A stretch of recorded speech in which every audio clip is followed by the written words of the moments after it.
अस्सलाम वालेकुम व्यूअर्स, कैसे हैं आप सब। उम्मीद करता हूं सब खैर और आफियत से होंगे। व्यूअर्स, मैंने इस पर पहले भी कुछ वीडियोस की हैं जो कि एक ऐसा मर्ज़ है कि दुनिया भर में लोग इससे काफ़ी परेशान हैं। मर्द हैं, औरतें हैं, बच्चे हैं, यानी ये मसला तमाम लोगों के साथ बहुत ज़्यादा पेश आ रहा है और इसके वजूहात पर भी मैंने बात की है।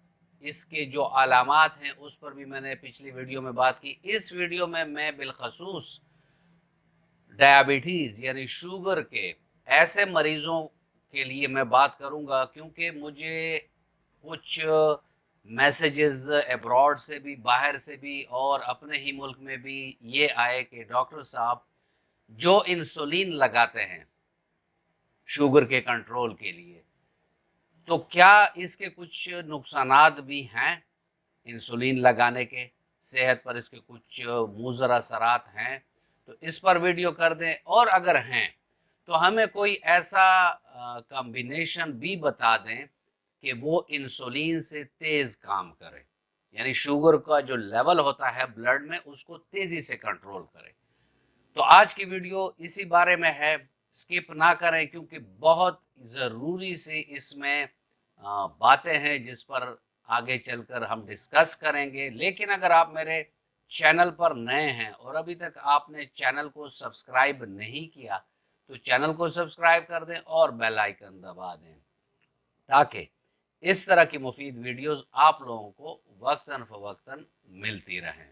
व्यूअर्स, पहले चलते हैं और देखते हैं कि वो कौन से ऐसे इसके मुज़र असरात हैं, क्योंकि डेली ही पेशेंट को 2 बार तो इंसुलिन लगाना ही लगाना होता है, बाज़ औक़ात 3 बार पे भी बात चली जाती है।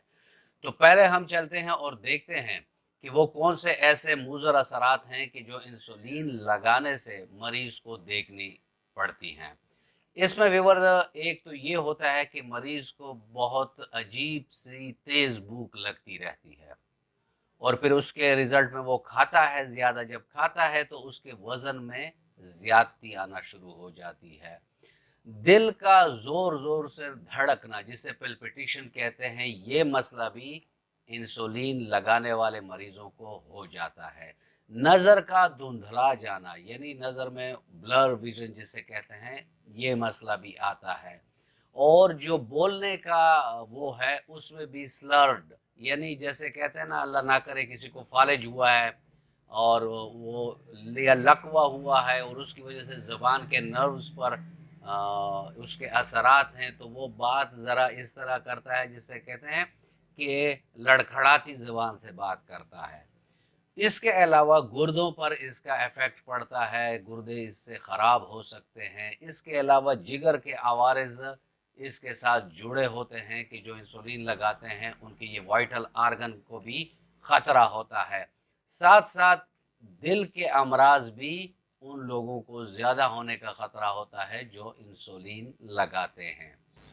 उंगलियों का, ज़बान का, होंठों का या किसी और जिस्म के हिस्से में फड़कन सी होती है, जैसे कहते हैं फड़क रही है ये जगह, ये मसला भी आता है जो लोग इंसुलिन लगाते हैं। इसके अलावा ऐसे मरीज जो इंसुलिन लगाते हैं उनके जो इंसुलिन वाली जगह होती है उसमें सुर्खी पाई जाती है, उसमें सूजन पाई जाती है, उसमें सख्ती सी पाई जाती है। अगर उस मसल को आप टच करेंगे तो वो आपको सख्त लगेगा। इसके अलावा उसमें इचिंग भी हो सकती है, यानी चुभन का एहसास होता है जैसे कोई सुइयां चुभो रहा है। इसके अलावा व्यूअर्स, जो मरीज इंसुलिन लगाते हैं उनका मूड स्विंग होता है।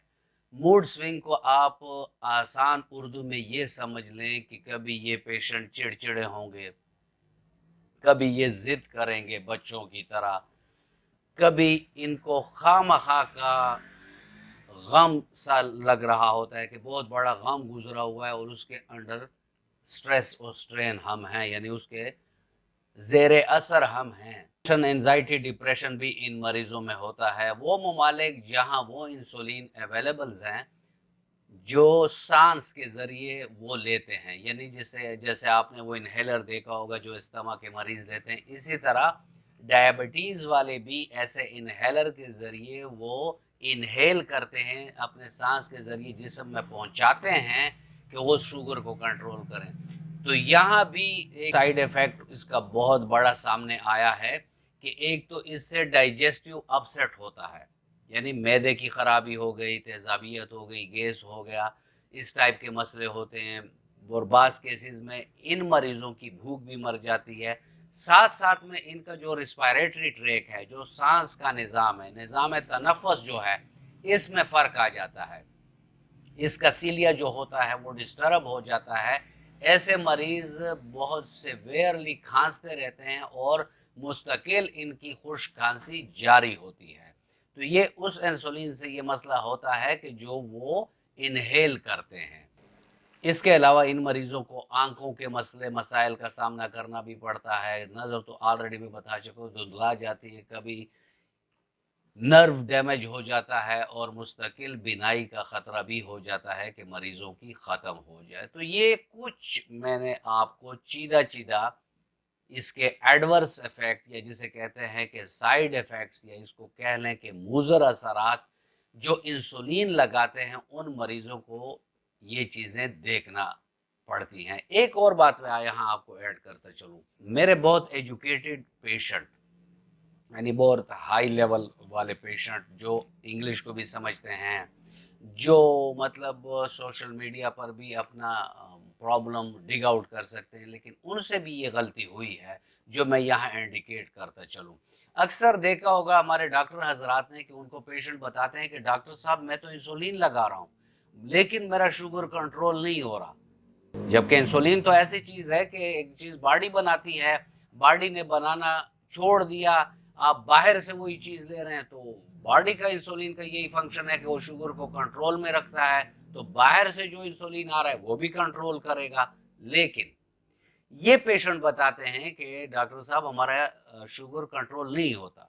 तो एक बात आप मेरी यहाँ ज़हन नशीन कर लें कि जो इंसुलिन पर होते हैं पेशेंट, वो इस पॉइंट को अपने जहन में रखें कि insulin from production till your body, यानी जहां से ये बनकर आ रहा है और आपके जिस्म के अंदर जाने से पहले तक इसका कोल्ड चेन जो है वो मेंटेन होना चाहिए। अगर थोड़े से टाइम के लिए भी ये कोल्ड चेन टूट जाए तो वो इंसुलिन इंसुलिन नहीं रहता, वो पानी हो जाता है। पेशेंट सोच रहा होता है कि मैं इंसुलिन लगा रहा हूं, जबकि वो जस्ट पानी लगा रहा होता है।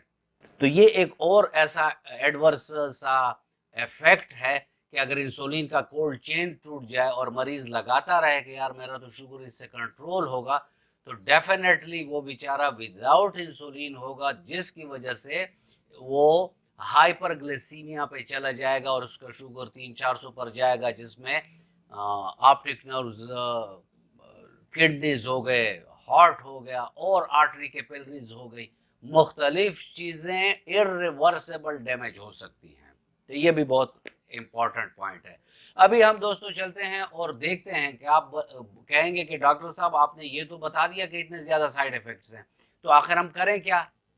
तो मैं आपको नेचुरल तरीके से होम्योपैथिक के एक गोल्डन मदर टेंचर की कॉम्बिनेशन बताऊंगा कि जिसको 3 दिन सिर्फ आप लेंगे और उसके बाद आप अपना शुगर चेक करें, इंशाल्लाह और रहमान वो अपने नॉर्मल लेवल्स पर होगा।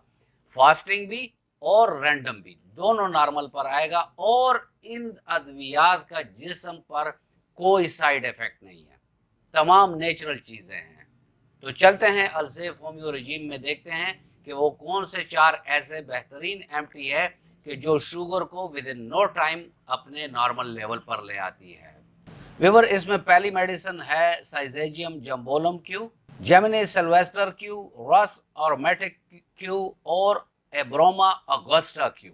ये सब आपने एक 120 ml की बोतल में हम वजन लेनी है, यानी अगर 20 ml की बोतल है तो 4 बोतल अगर मिल गई तो ये 80 ml की दवाई आपकी बन जाएगी। और कोशिश करें कि ये आपको जर्मनी की मिले, यानी फॉरेन की मिले। इसको उसमें डाल लें और इसको 10 भरपूर झटके देकर शदीद सूरतों में जहां आपका शुगर लेवल बहुत हाई जा रहा है, तो ऐसे में 25 से 30 कतरे दिन में 3 बार नीम गर्म पानी में आप इस्तेमाल कर सकते हैं, और इसकी दोहराई आप 3 से 4 बार भी दिन में कर सकते हैं। जब पेशेंट नॉर्मल हो जाए तो डोज को 15 कतरे पर लाकर सुबह दोपहर शाम मरीज को दिया करें, इससे उसका शुगर लेवल जो होगा वो कंट्रोल होगा। व्यूअर्स, इस कॉम्बिनेशन को मैंने घर से लेकर बाहर तक तमाम मरीजों में इसको यूज किया और अल्हम्दुलिल्लाह तीसरे दिन शुगर अपने नॉर्मल लेवल पर होता है। तो आप इसको होना तो ये चाहिए कि अपने डॉक्टर को HbA1c का रिजल्ट दिखा दें, फास्टिंग शुगर का दिखा दें, रैंडम शुगर का दिखा दें, यूरिन शुगर का दिखा दें। ये दिखाकर डॉक्टर से अलामात के मुताबिक अद्वियात ले लें। कोई प्रॉब्लम हो तो आप मेरे व्हाट्सएप के नंबर पर भी मुझसे रब्ता कायम कर सकते हैं। ये कॉम्बिनेशन आपको नेचुरल तरीके से आपका जो शुगर लेवल है वो नीचे करेगा। व्यूअर्स, ये था आज का टॉपिक। मैं उम्मीद करता हूं कि आपको पसंद आया होगा। अगर आपको पसंद आया है तो वीडियो को लाइक कर दें और फ्रेंड एंड फैमिली मेंबर के साथ इसको शेयर करते हैं। मिलते हैं किसी ऐसी ही अच्छी वीडियो में, तब तक के लिए इजाज़त। अल्लाह हाफिज़।